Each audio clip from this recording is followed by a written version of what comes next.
Convergence on the mountain line. The rhythmic clatter of wheels on tracks filled the air as the blue and yellow train snaked its way through the mountain valley.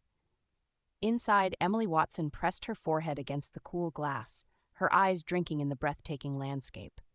Jagged peaks reached for the sky, their rocky faces softened by patches of green where stubborn vegetation clung to life. A river, swift and determined, carved its path alongside the tracks, its waters catching the midday sun in brilliant flashes. Emily sighed, her breath fogging the window. This scenic journey was meant to clear her head, to help her find direction after walking away from a decade-long career in finance. At 35, she felt adrift, unsure of her next move for the first time since college. "Quite a view, isn't it?" A deep voice startled her from her reverie. Emily turned to see a man settling into the seat across from her. He was older, perhaps in his early 70s, with salt and pepper hair and kind eyes crinkled at the corners.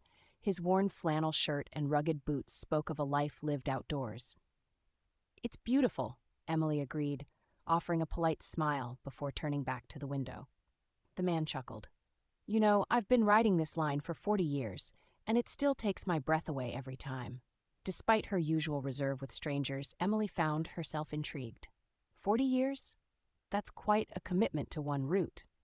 "Well, when you find something good, you stick with it," he said, extending his hand. "I'm Jack, by the way. Jack Hawkins." "Emily Watson," she replied, shaking his hand. "So what brings you on this train so often, Jack?" Jack's eyes twinkled. "I'm a geologist. These mountains, they're my life's work. Every trip reveals something new if you know how to look." As the train wound its way deeper into the valley, Jack pointed out features Emily would have missed: ancient lava flows, glacial formations, and rock strata that told the story of millions of years of Earth's history. "It's like reading a book written in stone," Jack explained, his passion evident in every word. "Each layer, each fold in the rock, it's all part of a grand story." Emily found herself captivated not just by the landscape, but by Jack's infectious enthusiasm. "I never thought I'd be so interested in rocks," she admitted with a laugh. "That's the beauty of it," Jack said. "There's wonder all around us, if we're open to seeing it." He paused, studying her for a moment. "But something tells me you're not just here for the scenery. What's your story, Emily?" Emily hesitated, unused to opening up to strangers. But there was something about Jack, about this journey, that made her want to share. "I'm at a crossroads, I suppose," she began. "I just left a successful career in finance. It paid well, but it never felt right. Now I'm trying to figure out what does." Jack nodded thoughtfully. "Ah, the great quest for purpose. You know, these mountains didn't form overnight. It took millions of years of pressure, erosion, and change to create what we see today. Sometimes finding our path is a bit like that, too." As the train rounded a bend, a particularly stunning vista came into view. A waterfall cascaded down a distant cliff face, feeding into the river below. Emily gasped at the sight. "You see that waterfall?" Jack asked. "Geologically speaking, it's a newcomer, probably formed after a landslide just a few thousand years ago, but look how it's shaped the landscape around it, carved out its own niche." Emily pondered his words, seeing the parallel to her own life. "So you're saying it's never too late to make a change?" "Exactly," Jack beamed. "Nature's always evolving, adapting. Why shouldn't we?"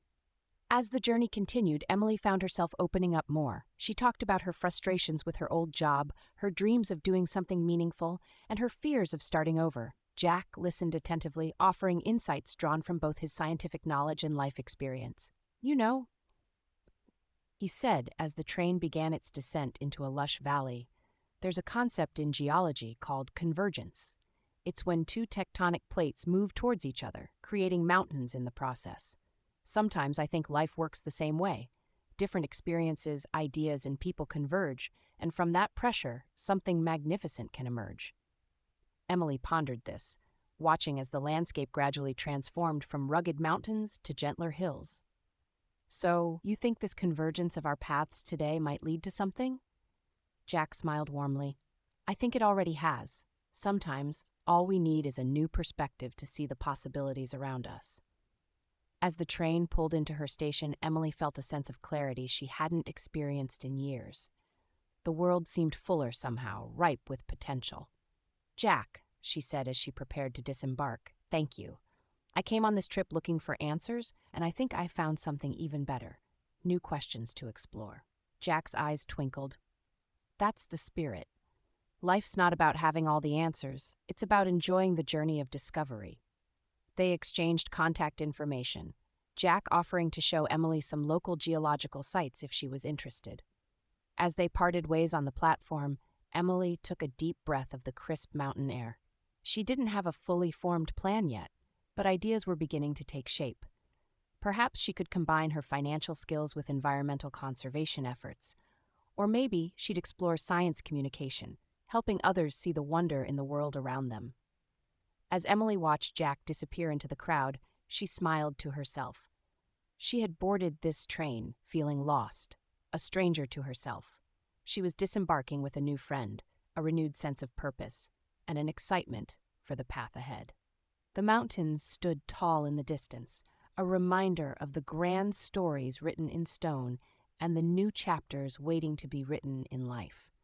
Emily squared her shoulders and stepped forward, ready to begin her own process of convergence, pressure, and beautiful transformation.